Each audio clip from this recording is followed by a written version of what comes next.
주 안에서 너희 부모에게 순종하라. 이것이 옳으니라.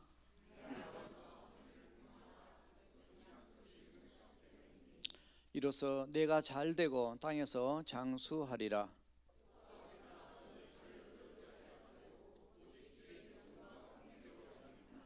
아멘. 말씀 제목 따라서 해보세요. 부모 공경. 질문을 드리겠습니다. 단어 중에 가장 아름다운 단어가 뭘까요? 똑똑하셔. 우리 교회는 역시 능력교회야. 어제 저희 집사람이 그 카톡에 누가 보내준 거를 이렇게 저한테 보내줬어요. 얘기를 물어보더라고요. 처음에 못 맞췄어요.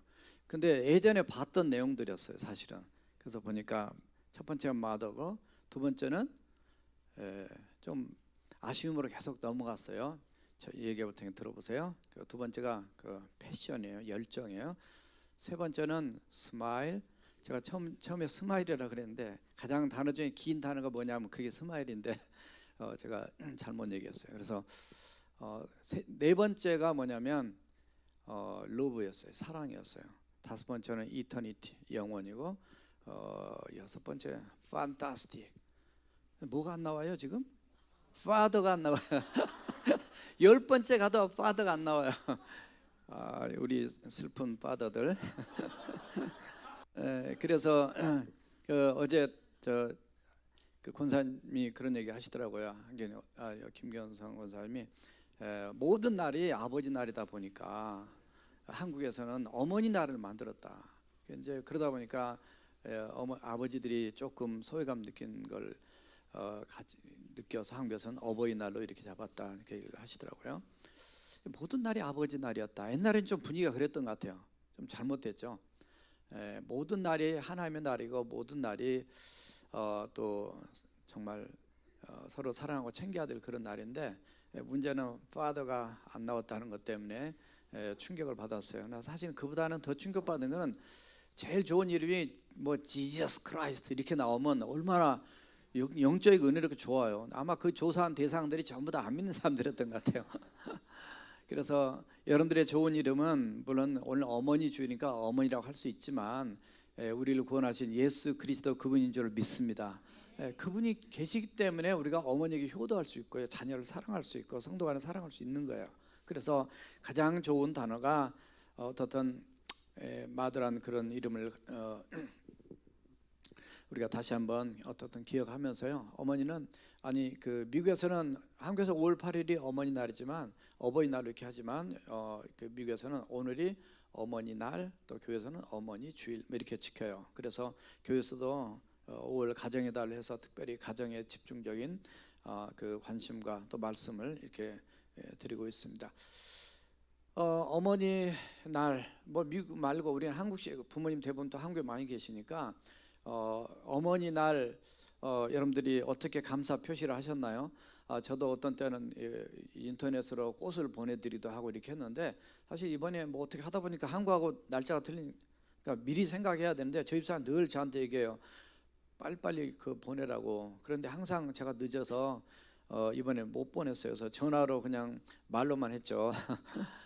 그래서 뒤에 조금 생신도 돌아오니까 그때 조금 그 물질을 보내드리겠습니다, 이제 그렇게 했어요. 근데 제가 이렇게 늘 이렇게 어머니날 받는 선물이 뭐가 제일 좋을 건가 검색을 해보니까 1등이 뭐겠어요? 여러분들 똑똑하세요. 돈이에요. 근데 두 글자로 얘기하면 그게 현찰이고, 영어로 얘기하면 캐시예요. 그게 매년 1등을 달리고 있어요. 2016년부터 1등을 달리고 있더라고요, 이렇게. 근데 제일 받기 싫은 거 1위가 뭔지 아세요? 역시 꽃. 근데 거기서부터 빗나가기 시작하시네. 여러분들 다 맞춰버리면 재미없잖아요. 첫 번째가 책이었어요. 그래서 왜 책인가? 내가 늙어가지고 지금 도배기 쓰고 책 봐도 얼마나 힘든지 아냐, 이런 이유가 하나 있고, 또 한 이유는 내가 좀 너희들보다 뒤처진다고 이거 좀 보고 좀 깨달으라고 그런 거 아니냐, 이런 생각을 가진다는 거예요. 그러나 이제 물론 뭐 책도 좋아하시면 계시겠죠.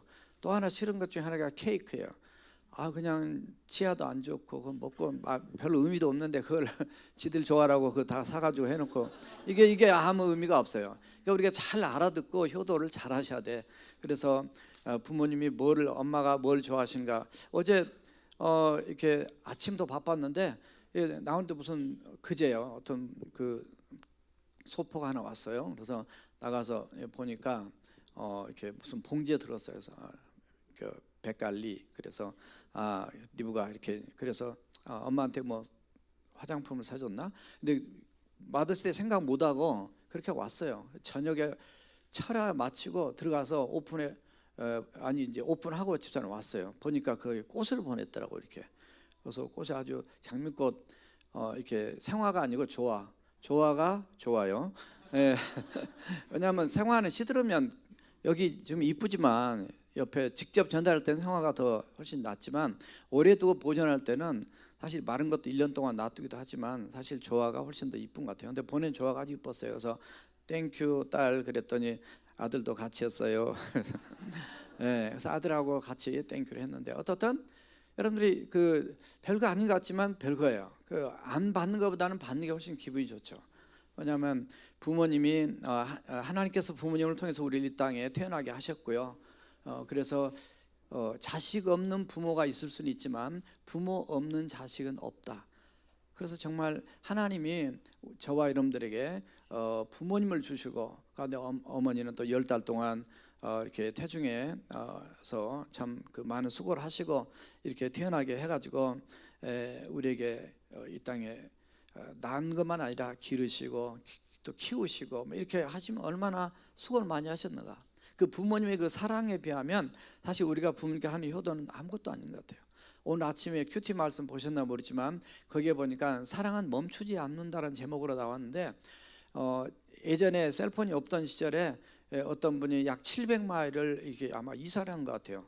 근데 이제 떠날 때 어머니에게 어머니 저 여기서 출발하고 갑니다 이렇게 얘기를 했어야 되는데 그 전화를 깜빡 잊고 출발한 거예요.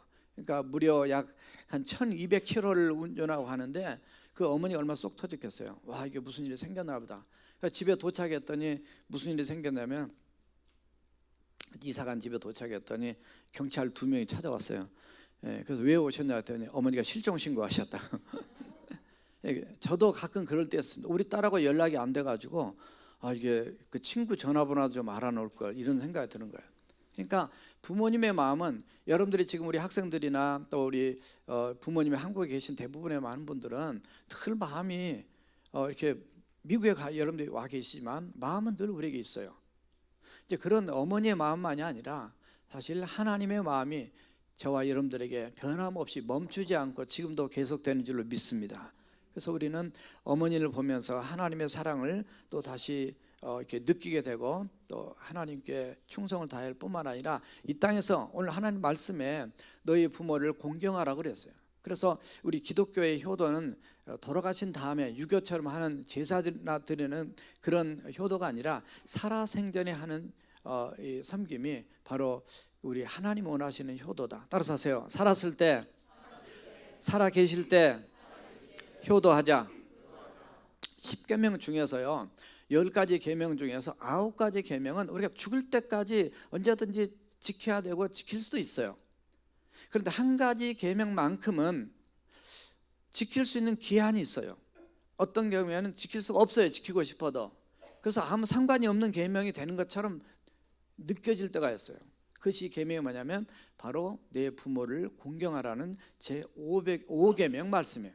그래서 살아계실 때 우리 부모님을 잘 섬겨야 된다는 것을 여기서 깨닫게 해주고 있습니다. 왜냐하면 바로 하나님은 이 효도에 대한 명령을 하시고 또 우주 만물을 창조하시고 사람을 창조하시고 가정을 창조하시고 또 우리 부모를 통해서 또 우리가 태어나게 하시고 하셨고 또 성경에 보니까 곳곳에 부모를 잘 공경하라 말씀들이 나와 있어요. 특별히 십계명 출애굽기 20장 12절에 보면 내 부모를 공경하라. 그러면 그 내 땅에서 내가 그 내 생명이 길리라.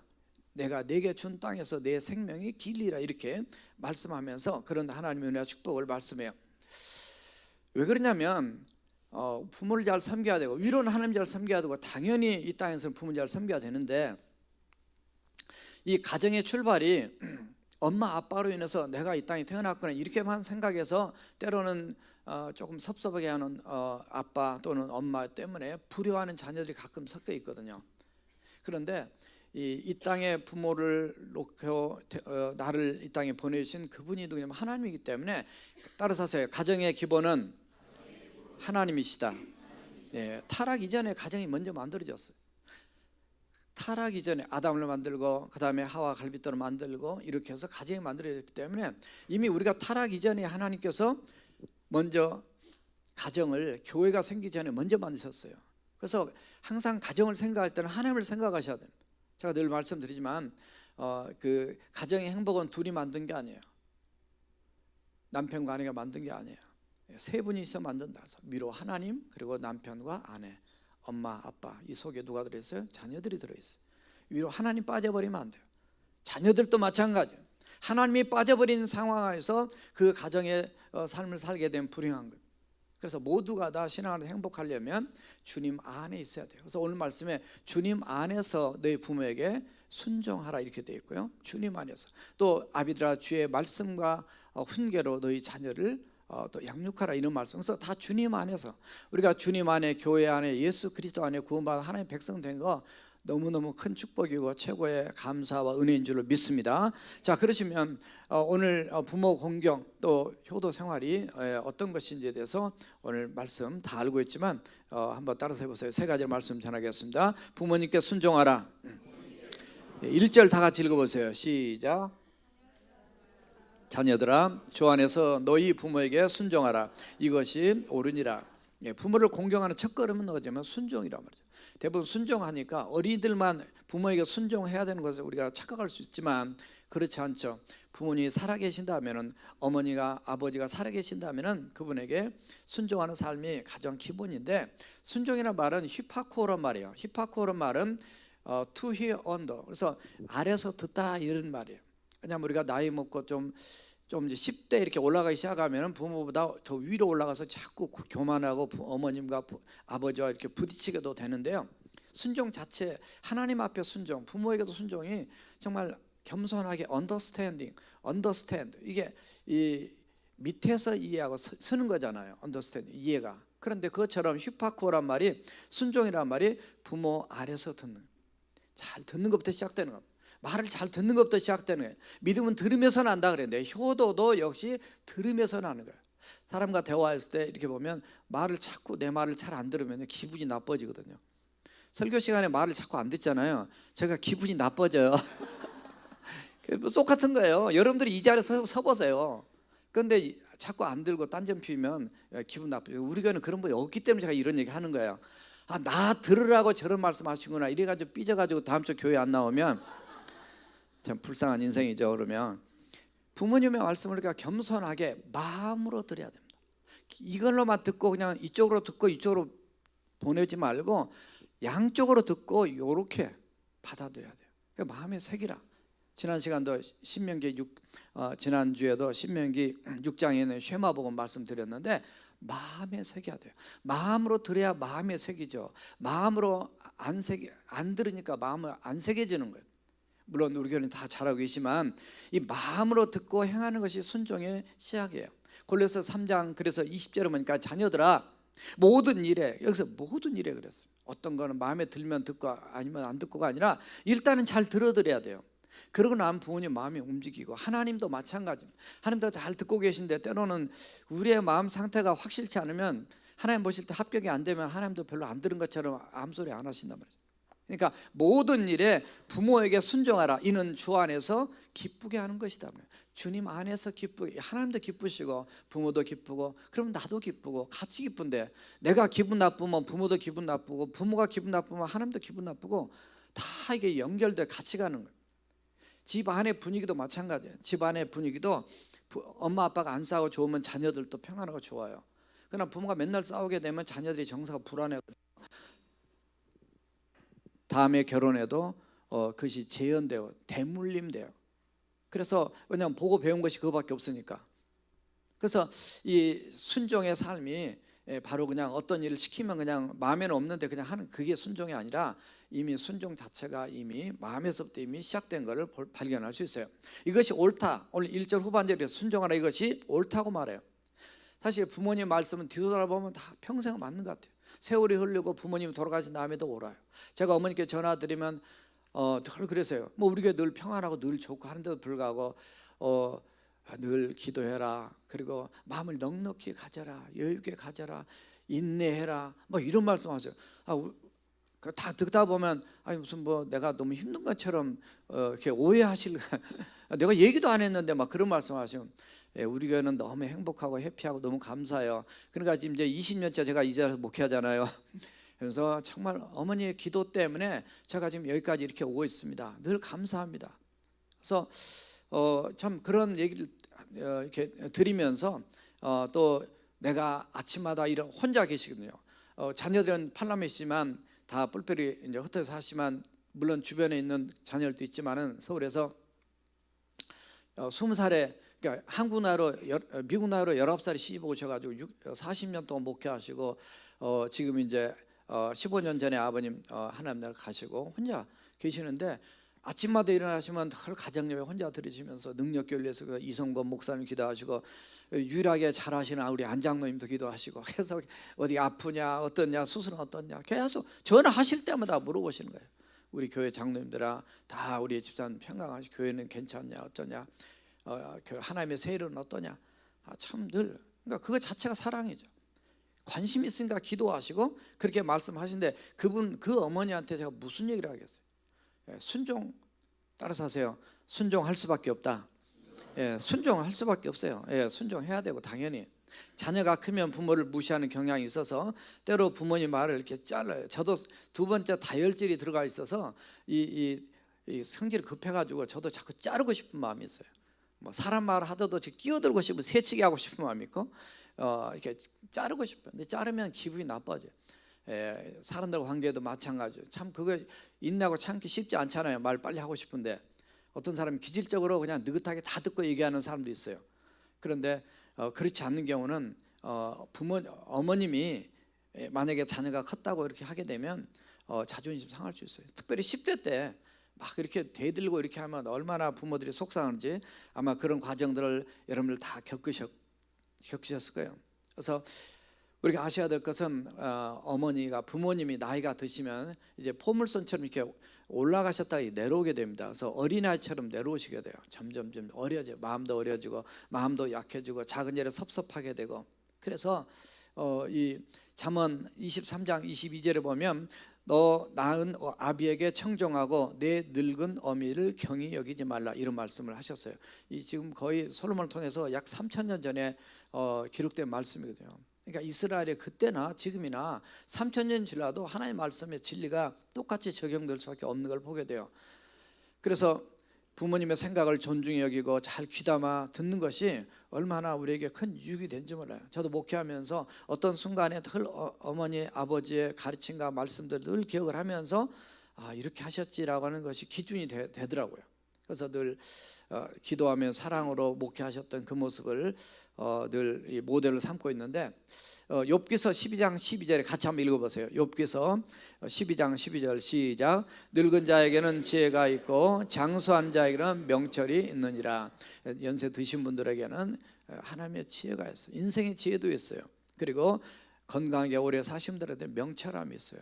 뭔가 우리가 나쁜 걸 많이 먹으면 몸이 나빠지잖아요. 그래서 여러분들이 건강 음식을 먹으면 좋은 걸 먹으면 좋은 건강을 더 유지할 수 있는 것처럼 그래요. 그래서 이런 삶처럼 우리가 우리의 삶 안에 먼저 우리가 이 부모님을 대할 때 그 순종의 모습 중에 한 가지가 뭐냐면 부모님을 높여드려야 돼요.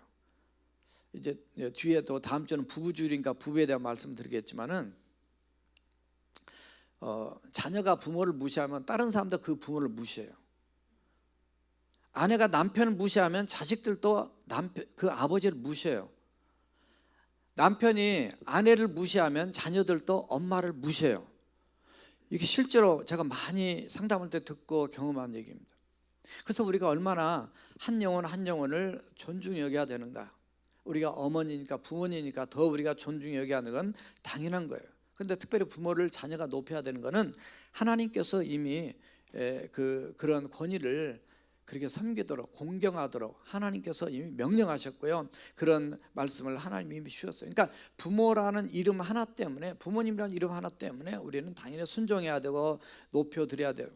물론 어떤 갈등 상황에서 주님의 말씀 안에 벗어난 거를 부모님이 요구한다든가 그러면 순종하지 않을 수가 있죠. 그거는 어머니가 틀릴 수가 있어요.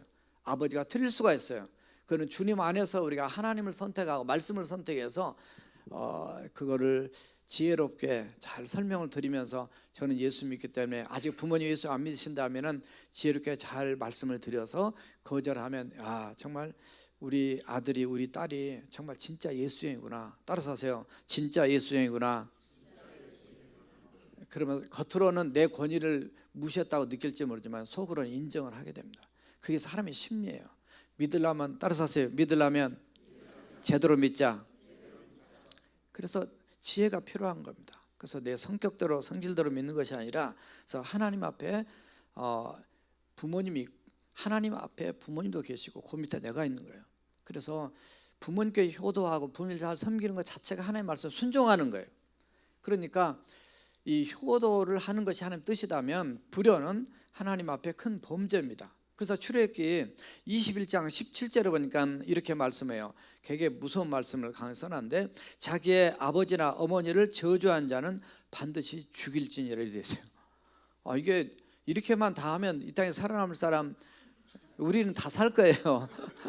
근데 성경 말씀 보다 보면 막 이런 것 때문에 어떤 사람 막 질문하고 도전하는 사람이 있어요. 근데 어떻든 때로는 부모님이 또 잘 못하는 분도 가끔 가다 보면 있잖아요. 또 옛날에는 그냥 술 먹고 들어와서 그냥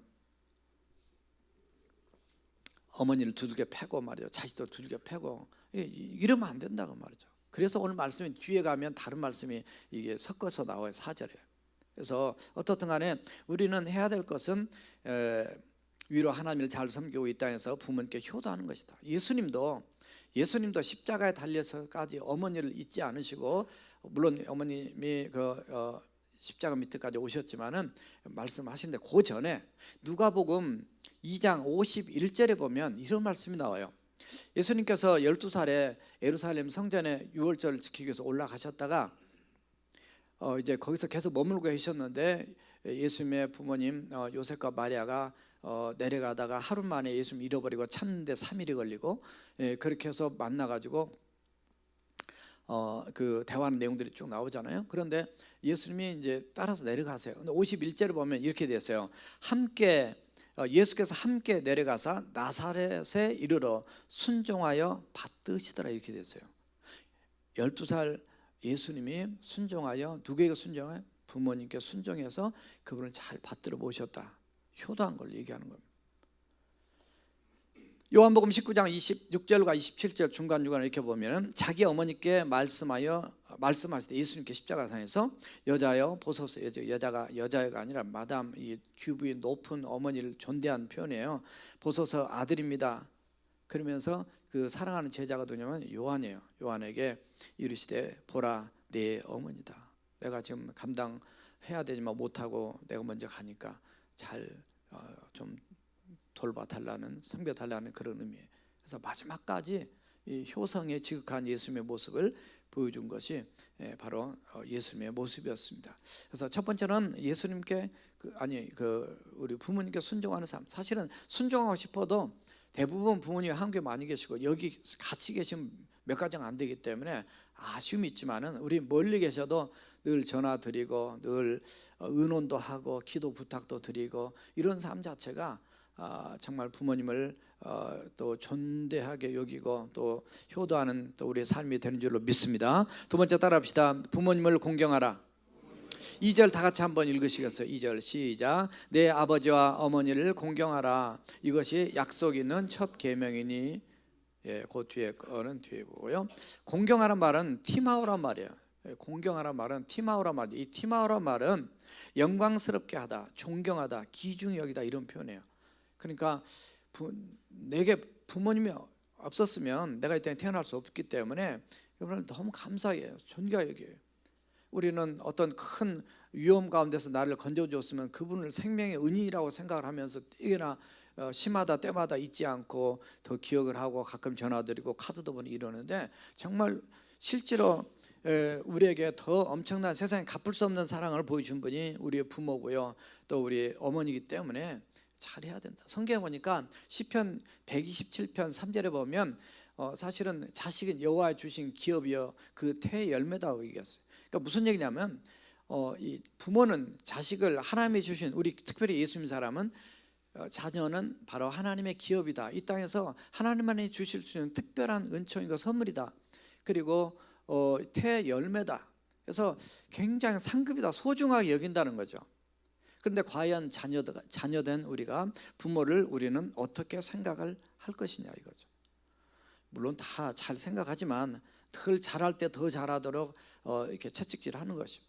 부모님이 많이 배우셨던 못 배우셨던, 많이 가지고 있던 가지고 계시지 않으시던, 외모가 어떻고 뭐가 어떻든 그런 것 상관하지 않냐고, 우리를 낳아주신 그 부모 때문에 우리가 철들면은 더 부모님께 효도하려고 하는데, 이제는 저도 아버지가 15년도에 돌아가셨기 때문에 늘 미안한 마음이 있어요. 여러분 생존에 계신 어머니나 아버지 또 부모님 계신다면 뒤에 후회하기 전에 정말 살아생전에 더 효도를 잘하는 저와 여러분들이 되길 주님의 이름으로 부탁드립니다. 그러려면 어떻게 해야 될 것인가? 어떤 면에서는 이 말씀은 부모님만이 아니라 모든 사람을 대할 때 동일한 적용될 수 있는 말씀인데요, 골로새서 3장 23절에 보니까 무슨 일을 하든지 마음을 다하고 죽게 하듯 하고 사람에게 하듯 하지 말라 그랬어요. 물론 이거 직장 생활할 때 종에게 이제 던져진 메시지 중에 하나입니다. 그러나 꼭 종들만 직장 생활할 때 적용된 말씀이 아니고요, 목회할 때 목사도 여러분을 대할 때 마찬가지, 여러분 피차도 마찬가지고 누구나 다 마찬가지. 마음을 다하되 누구에게 하듯 하라고요? 주님께 하듯 하라고요. 죽게 하듯.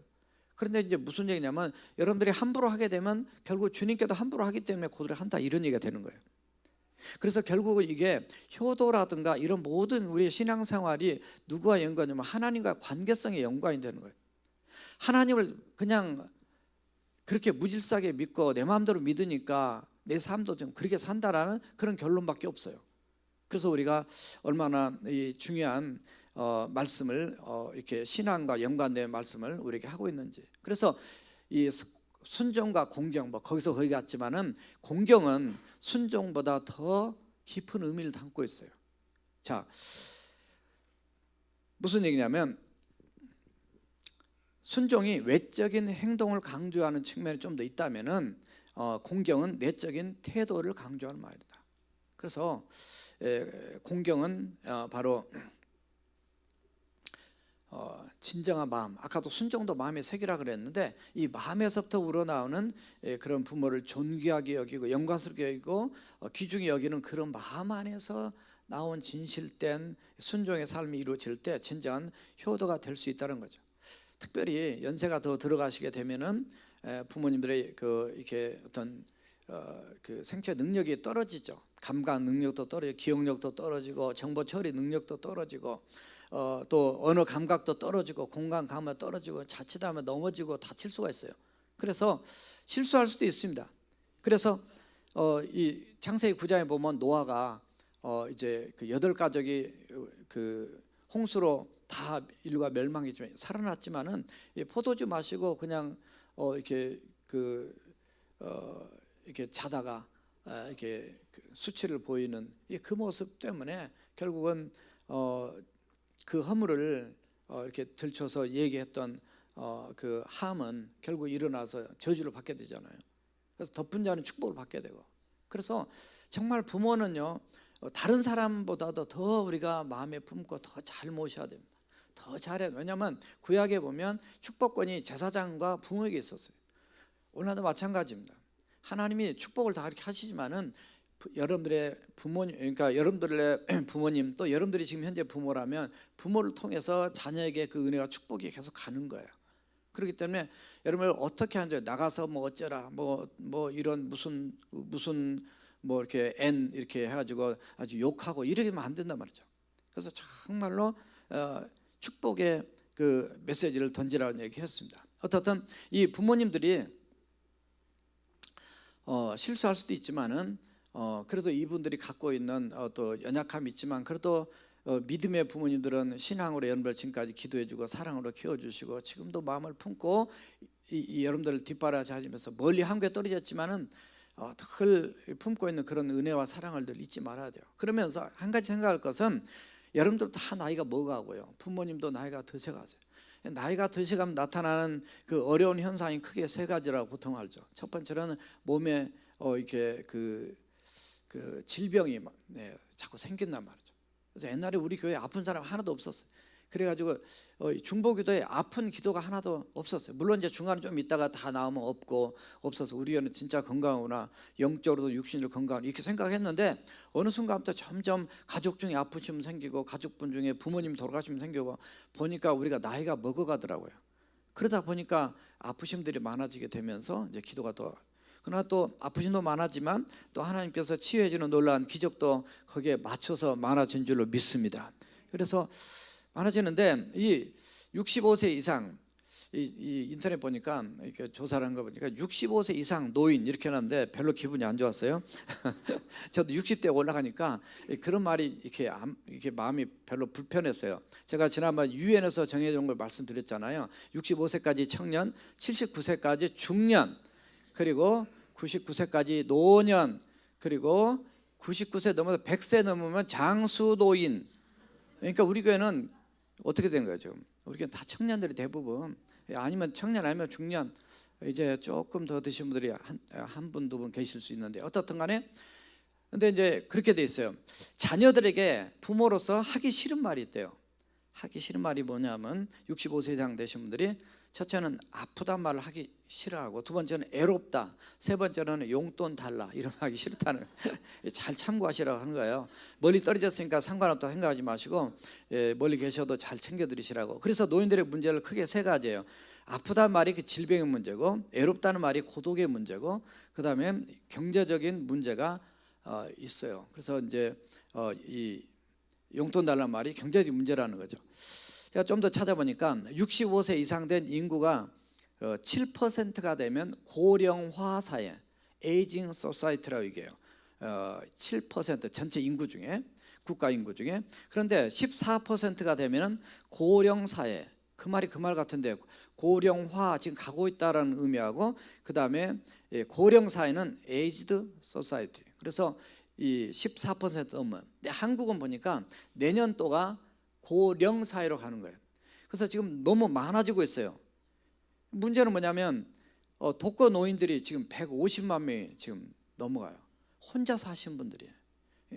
무슨 문제냐면 20% 정도만 이렇게 65세 이상 된 분들이 자생할 수 있어요. 자기 돈 좀 모아놓고 은퇴연금 이런 거 모아놓고 해가지고 살 수 있는데 80%가 일을 하든지 자식이나 나라의 도움 없이는 살 수 없다는 거예요.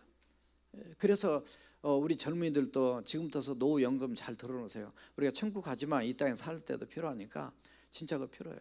제가 생명보험을 교회에서 들어준 게 65세 다 끝나요.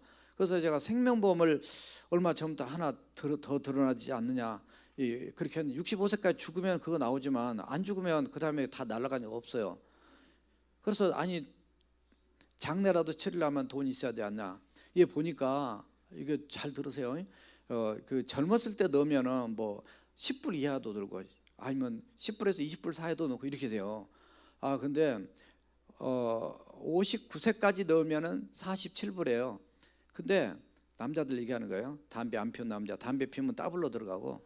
그러니까 정신 차리고 계속 건강 유지 잘하시고, 60이 딱 넘어가면 이게 59불로 떼요. 그것도 얼마밖에 보냐? 5만 불밖에 못 받아요. 그러니까 무슨 말인지 젊은 사람들 잘 모르겠지만 다 그래서 이게 세상의 사회에서도 나이가 들어가면은 이게 이제 하나님 나라 갈 때가 가까우니까 그런 준비를 더 하도록 하나 보다. 그래서 젊은 날에 미리 준비하는 게 좋은데요. 어떻든 우리가 부모님께 효도하고 잘 공경하고 섬기는 것 자체는 뭐냐면 마치 옛날에 우리 한국에 고려장 문제가 있는 것처럼 심는 대로 거두는 거예요. 내가 효도하면 효도를 거두고 불효하면 불효를 거두고요. 뿌린 대로 거둔다, 심는 대로 거둔다 그 말이에요. 그러므로 주님 안에서 우리가 부모를 공경하고 또 부모님 자녀들로부터서 야 역시 우리 부모가 최고다 그런 공경을 또 받는 그런 부모가 되는 거 정말 당연한 우리 크리스찬의 삶의 모습이 되어야 될 줄을 믿습니다. 효도하면 여기에 하나님은 보너스를 하나 더 갖다 주신 게 있었어요. 하나님의 복을 주겠다는 거예요. 오늘 말씀에도 3절을 보니까 이로써 내가 잘 되고 땅에서 장수한다 이런 말씀이 있어요. 약속 있는 첫 계명이다 이런 말씀 이미 하셨어요. 앞부분에 아까 읽었던 출애굽기 20장 12절의 10계명에도 보니까 내 부모를 공경하라 그리하면 하나님이 내게 준 땅에서 내가 생명이 길리라 이렇게 됐어요. 묘하게 10계명 중에서 유일하게 이게 하나님의 축복을 이렇게 약속해 주는 인간에게 주는 계명 중에 유일한 게 바로 이 부모 공경에 대한 약속의 말씀이에요. 신명기 5장 16절에도 내 부모를 공경하라 그리하면 내가 생명이 길고 복을 누리리라 이렇게 되어 있어요. 그래서 여러분들이 복 받기를 원하고 잘 되기를 원하고 뭐 기복적인 신앙이 아니라 기왕이면 잘 섬겨서 덤으로 하나님의 은혜와 축복을 누리는 저와 여러분 되시기를 주님의 이름으로 축원합니다. 오늘 세 번째 같이 따로 세봅시다. 말씀으로 양육하라. 자, 오늘 말씀이 사실은 4절은 조금 구분이 돼서 안 들어가도 되게 본문을 잡아도 되는 말씀이긴 하지만 그러나 이 중요한 말씀이기 때문에 따라 나와 있어요. 성경 말씀에. 왜 자녀들이 세상에서 복 받기를 원하고 잘 살기를 원하고 장수하기를 원한다면 복 받는 길을 가르치지 않는가 이거예요. 그래서 그걸 가르치라고 말씀하고 있어요. 성경은 자녀들을 방치하지 말라고 말하고 있습니다. 그래서 4절 다 같이 한번 읽어보겠습니다. 4절 시작. 또 아비들아 너희 자녀를 노엽게 하지 말고 오직 주의 교훈과 훈계로 양육하라. 노엽게 하지 말고 제가 늘 이것 때문에 고민돼서 어떻게 왜 언제 놓을 것인가 이렇게 했을 때 혼을 내더라도 오버해서 혼을 내게 되고 혼을 내더라도 지나치게 이렇게 혼을 낸다든가 지나치게 화를 낸다든가 폭력을 행한다든가 비인격적으로 대한될 때 할 때 상대방이 그거를 잘 받지 않냐고 이렇게 도리어 이렇게 분노가 자녀들 안에 분노가 생겨버릴 수 있어요. 이제 그렇게 되면 실패한 교육이 되니까 독재하거나 욕심대로 하거나 내 감정대로 하거나 그래서 상처를 주거나 이렇게 원망하고 또 절망하고 좌절하게 만들지 말라는 거예요. 근데 오늘 여기 말씀만 아니라 골로새 3장 21절에 보면 이렇게 되어 있어요. 아비들아 너희 자녀를 노엽게 하지 말지니 낙심할까 하며 이렇게 되어 있어요. 그러니까 성경이 다른 말씀 보니까 오히려 부모 때문에 또 낙심할까. 그래서 우리가 이미 여러분들은 부모의 위로 부모에게 대해 효도도 해야 되지만 또 자녀를 또 키워야 되는 그런 부모 입장에 계신 분들이 대부분 여기 많이 앉아 계세요. 그래서 정말 그들이 낙심하고 그래서 오히려 부모를 떠나버리는 이런 일이 안 생기도록 그들이 하나님 앞에 신실한 크리스찬 그리고 그들이 또 부모에게도 잘하고 또 자기들도 앞으로 커서 부모가 되면 자녀들에게 또 잘하는 또 그런 효도를 받는 바로 그런 좋은 신앙으로 키우기 위해서 오직 주의 교훈과 훈계로 양육을 해야 되겠다는 거죠. 이거는 교회 안에서만이 아니라 바로 가정에서 해야 된다는 걸 지금 가르쳐주고 있어요. 자녀는 들음으로 배우는 것이 아니라 바로 봄으로 배운다 그랬어요. 여러분들이 바로 롤 모델이다. 그제 어떤 분하고 얘기하면서 롤 모델이라는 얘기가 나왔어요. 누구를 롤 모델 삼을까요? 그래서 그분이 이렇게 부모기 때문에 따라서 하세요. 지금부터 따라서 내가 롤 모델이다. 내가 누구 본 적이 없지만 하나님 말씀 안에서 내가 정말 하나님 말씀대로 그런 내가 롤 모델이 되어 봐야 되겠다고 산다면은 훨씬 더 좋은 그 결과를 자녀에게 영향을 끼칠 수 있다라고 말씀을 들은 적이 있습니다. 여기서 말하는 교훈은 원래 파이데이냐라 말이에요. 파이데이야. 이 교육하다, 훈련하다, 때로는 이 교훈의 속에는 체벌하다 이런 것도 들어있어요. 혼내고 채찍질하고 때로는 꾸지람을 해서 강하게 하고 이게 들어가 있는 의미를 담고 있어요. 히브리서 12장 6절에 보니까 주께서 그 사랑하는 자를 징계하고 그의 받으시는 아들마다 채찍질을 하십니다. 이렇게 됐어요. 하나님도 우리를 사랑할 때는 때로는 고난도 허용하시고요, 때로는 어려움도 있지만은 그것이 미워서가 아니라 우리를 사랑하기 때문에 때로는 하나님의 이런 그 사랑의 액션이 그렇게 드러나기도 한다는 것을 말씀해 주고 있어요. 오히려 그것이 그 어린아이들을 이렇게 더 바로 세운다는 것을 표현해 주고 있습니다. 훈계도 마찬가지로 말로 타이르면서 잘못된 것을 시정하는 것을 의미하는데요. 잘 이렇게 하면 경건한 자녀가 자랍니다. 그러니까 사무엘, 우리 밑에 부서 이름이 어린 중에 사무엘부터 디모데, 다 이게 지금 집안의 그 디모데 할머니 외조모나 로이스나 그 흐름이라든가 사무엘의 어머니 한나라든가 다 거기서 경건한 자녀들이 나오거든요. 근데 그렇지 않는 자녀도 있어요. 어머니가 잘못돼 가지고 헤로드 왕의 아내 헤로디아, 이 헤로디아가 바로 침례 요한을 옥에 갇혀 있을 때 그 딸한테 시켜가지고 딸의 생일날 뭐를 원하냐 그러니까 침례 요한의 머리를 원한다 그래가지고 그 딸이 또 그 어머니 말 듣고 가서 그런 악행을 행할 수밖에 없는, 이게 너무 대조가 되는 거예요. 그래서 여러분들 잘하고 계시지만은 얼마나 참 이 부모의 영향력이 자녀에게 좋은 것을 갖다 주고 나쁜 것도 줄 수도 있는가를 보게 됩니다. 어떻든 자녀를 하나님의 말씀에 채찍을 하는 거예요. 우리가 뭐 채찍을 같이 때리라는 게 아니라 정말 하나님의 말씀으로 그들을 잘 이렇게 하되, 잠언 29장 15절 보니까 채찍과 꾸지람이 지혜를 주거늘 믿음으로 행하게 버려둔 자식은 어미를 욕되게 한다. 잘못해서는 호되게 꾸지람을 해야만이 똑바로 쓰지, 그냥 오냐 해놓으면 뭐 불효 자식들. 잠언 13장 1절 보니까 지혜로운 아들은 아비의 훈계를 들으나 거만한 자는 꾸지람을 즐겨 듣지 않는다. 그래서 정말 신앙 안에서 바르게 키우는 게 얼마나 중요하냐. 그래서 자녀 양육의 목표를 따라서 합세요. 경건한 믿음의 후손으로 길러내자. 예수 잘 믿게 하자는 거죠. 말라기서 2장 15절 보니까 그에게는 영이 충만하였으나, 하나님께 영이 능력이 얼마나 충만하지만 오직 하나를 만들지 아니하였느냐. 사실 요 앞부분 참 더 흐름이, 하나를 만들었다는 것은 아들 하나를 만들었다는 얘기가 아니라 그 부인이 한 명이에요. 아담과 하와 이렇게 1대1 이렇게 부부로 만들은 어찌하여 하나만 만드셨느냐. 이는 경건한 자손을 얻고자 합니다. 이런 표현 나와요. 부부가 하나님 안에서 정말 아름다운 행복한 모습을 살아나가면은 이 자녀도 하나님 안에서 세상과 구별된 경건한 자녀로 자랄 수 있도록 하기 위한 하나님의 마음이 지금 들어가 있다 그 말이에요. 왜냐하면 그렇지 않는 그 세상의 풍토로 인해서 지금 이 세상 지금 가는 풍토 때문에 우리 어린이들이 혼란 속에 빠지지 않도록 정말 남자와 여자가 결혼하고 어린 생명들이 정말 신앙 안에서 우리의 모습을 보면서 하나님의 말씀으로 잘 양육을 받아서 하나님을 잘 섬기고 부모님께 효도하는 그런 자녀로 잘 키워야 될 줄로 믿습니다.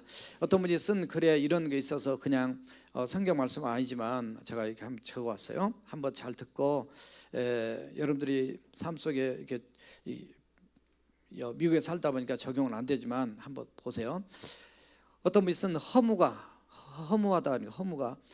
평생을 자녀들 위해서 살다가 천대받는 부모님의 그 마음을 그리는 시가 있어서 보세요. 과자 봉지 들고 와서 아이 손에 쥐어주나 부모 위해서는 고기 한 근 사다 줄 줄 모르는구나. 애완동물 병이 나면 가축병원 달려가도 늙은 부모 병이 나면 그러려니 태어나고, 10자식 키운 부모 하나같이 키웠건만 10자식 한 부모 귀찮스럽게 여기네.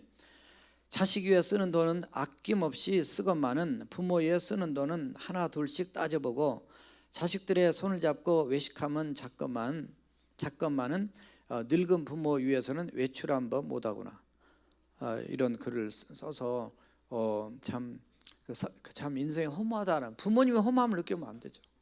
여러분들 키워놓고 얼마나 자랑스럽고 귀한 그 분들이 여러분들이 않습니까? 그러니까 정말 그걸 읽어드린 거는 우리가 나는 잘하고 있다 생각하지만 다시 한번 돌아보면 맞아, 그런 부분이 있었다는 걸 깨닫고요. 기도하면 위로 하나님께도 섭섭하지 않게 잘하고 이 땅에서 부모님께도 잘하고 어머님께도 잘하고, 그래서 정말 효성이 지간 하나님의 사람들이 다 되시기를 주님의 이름으로 부탁드립니다. 오늘 함께 통사람 기도하실 것은요, 부모에 대한 말씀을 전했지만 어떻든 어머님도 또 아버지도 우리의 하나님이 주신 귀한 선물이고 또 통로로 우리를 주셨는데, 순종하고 공경하고 또 우리가 말씀 안에서 잘 양육받아 정말 하나님 뜻대로 바로 살고요.